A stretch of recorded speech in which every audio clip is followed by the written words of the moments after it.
Welcome, we're in Waterloo, Ontario today, which is about 1 hour outside of Toronto.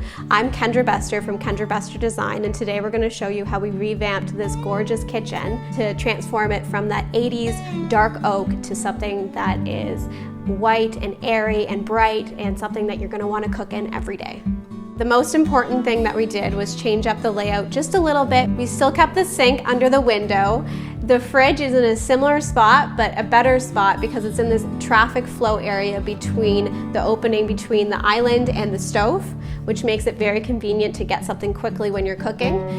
We also took away the wall ovens they had and replaced it with a larger range here. So we went with a 36-inch range, which provided 6 burners instead of 4 for lots of cooking, and also gave them a larger oven for big roasts or having big platters of things in when you have lots of people over. Walking into this house, I noticed that the clients had a huge backyard with lots of greenery, and keeping the sink under the window was so nice because you're able to do your dishes, wash your hands, and look out to this gorgeous backyard. Also, we did a farmhouse sink, which keeps the sink a little bit lower to really accentuate the view to the backyard, and also keeps it practical for big pots and pans and dishes. For my clients, it was really important for them to have an island. In their old house, they had an island. In this house, they really wanted a large island again.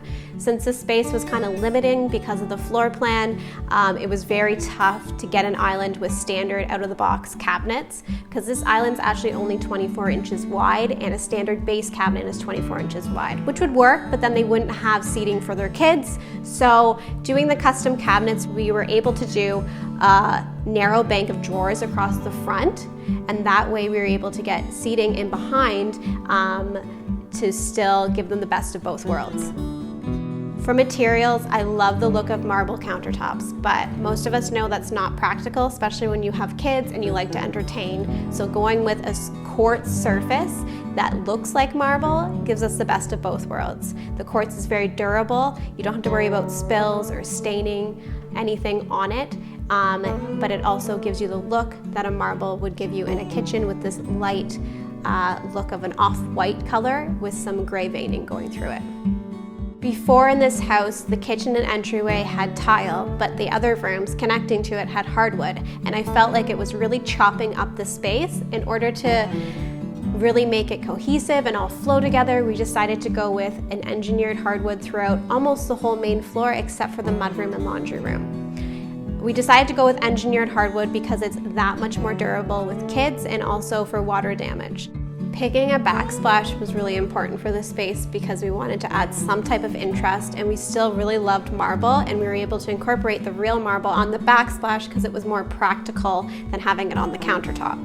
So we were able to bring the natural marble all the way up the wall behind the range hood to really make it, again, the focal point of the kitchen, and also pick a marble that had a little bit of contrast in it so it wasn't completely white. So for the hardware, we wanted to keep the kitchen timeless and classic, so we went with polished nickel. I feel like polished nickel will age really well over the years and not date this white kitchen. We went with 2 styles of hardware. On the drawers, we have a cup pull, and on the doors, we have a knob.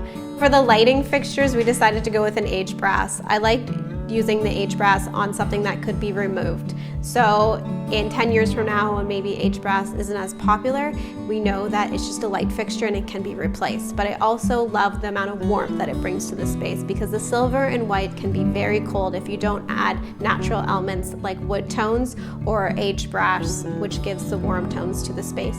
Overall, I'm so happy with how this kitchen renovation turned out. We are able to completely remodel an older house in a gorgeous neighborhood for a modern day family.